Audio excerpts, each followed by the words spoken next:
release them. So you have somebody who's trying to cross over here to make a better life for them and their family, and you hold them and say, I'm not letting you go to your client? Yes, Judge. Court will find that the state is in compliance with discovery. Mr. Gonzalez, I'm showing you what's entitled Application for Deferred Adjudication or Community Supervision.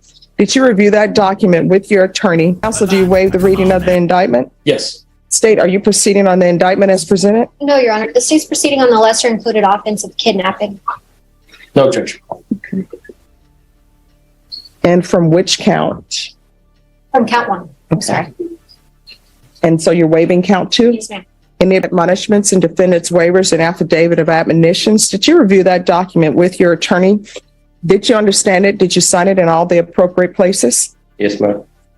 Did you understand the state is proceeding on the lesser included offense of kidnapping as a third-degree felony? The range of punishment is anywhere from 2 to 10 years in prison and up to a $10,000 fine.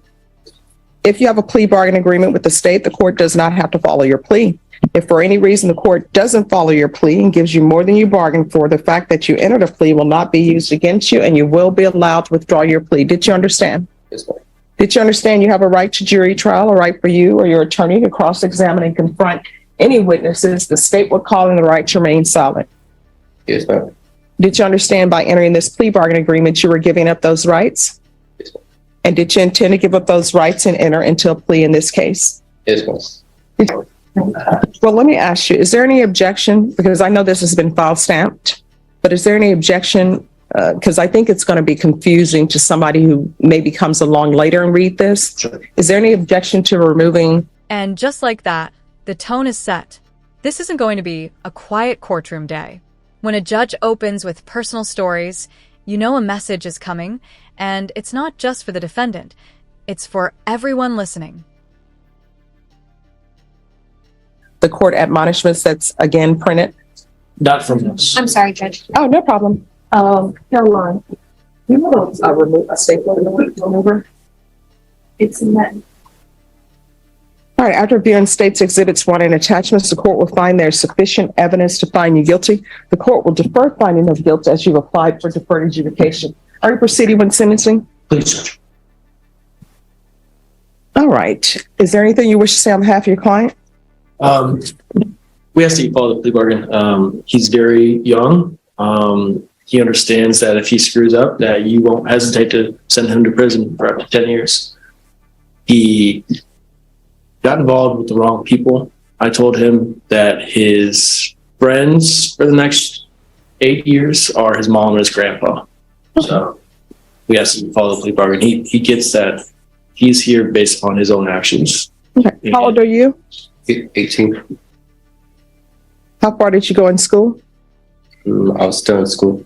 You're still in school? What are you doing in your spare time? Nothing.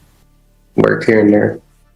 All right, you have to do something. Are you laying around watching television? What are you doing all day? I've been working outside on cars and stuff. Okay.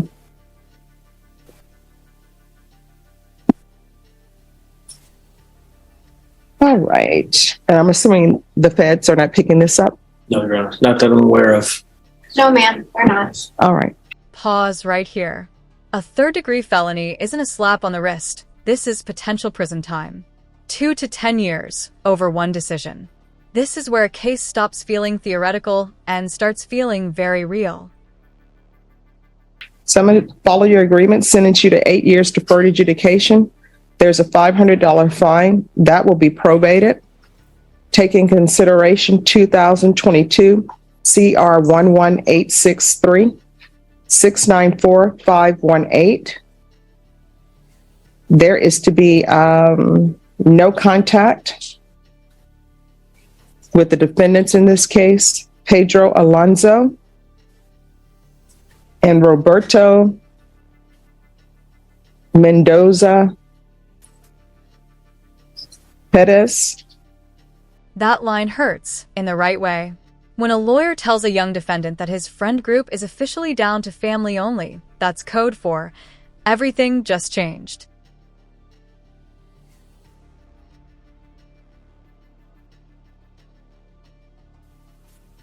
You agree that you acted as a party with Pedro Alonso and Roberto Mendoza Perez in this offense? Yes, ma'am. There's to be no contact with Benito Palomo. There's going to be 200 hours of community service restitution. I'm not waiving that. He's to obtain his degree or diploma.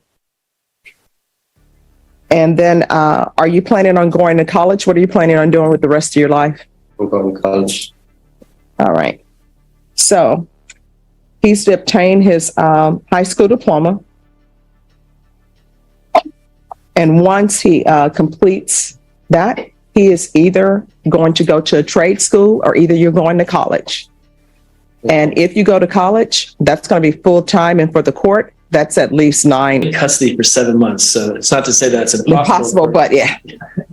Okay. So I'm going to want regular UAs and field visits 1 time per month. He should be working on school, so I'm not going to ask for employment at this time. And who are you living with? My dad. All right. He's to provide proof of residency. And once that residence is established, he is not to change residence without the court's permission. You understand? Yes, ma'am. Probation, is there anything he needs? No, Your Honor. All right. Is there anything else you need from the court to be successful? No. All right. I'm going to show you your trial court certification of defendant's rights to appeal. Did you review that with your attorney? Did you understand it? And did you sign it? Sorry. All right. Because this is a plea bargaining agreement, because I followed your plea bargaining agreement, and because you waived your right to appeal, you do not have the court's permission to appeal. Do you understand? All right. We can go off the record. I'm going to give you a few life lessons because sometimes we don't get our life lessons when we're supposed to get them. So your attorney informed me that you were running around. Please whisper. Your attorney told me that you were running around with the wrong crowd. Here's the thing about running around with the wrong crowd. If those 2 people were to come before me, you know what they would say? We're running around with the wrong crowd. And you know who that wrong crowd would be? That would be you. So you're going to have to do better. And the other thing that you need to realize, some people who are trying to come to the United States, they're coming here for a better life and they're trying to support their family. What you did was cruel because you took people who were trying to come here, and then according to this, it's called kidnapping because you didn't release them.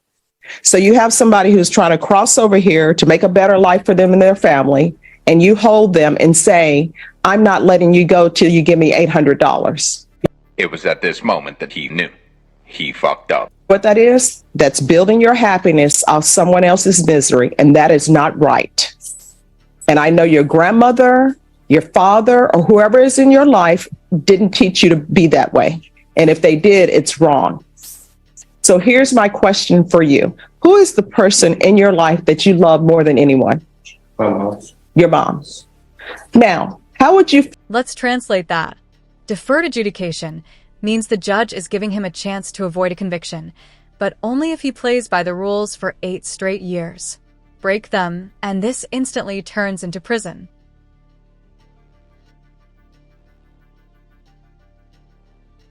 Feel if your mom were trying to cross the border to get here, she gets here, and maybe she's bringing her children with her, and somebody says, you know what, we're going to give you a ride, and we're going to help you. And then they tell her, you need to come up with $800. And if you don't come up with the $800, we're not releasing you. And as a matter of fact, you're in a foreign land, you're a stranger, and what we're going to do is move you from place to place until you pay us. How would you feel about that? Sad. That's what you did.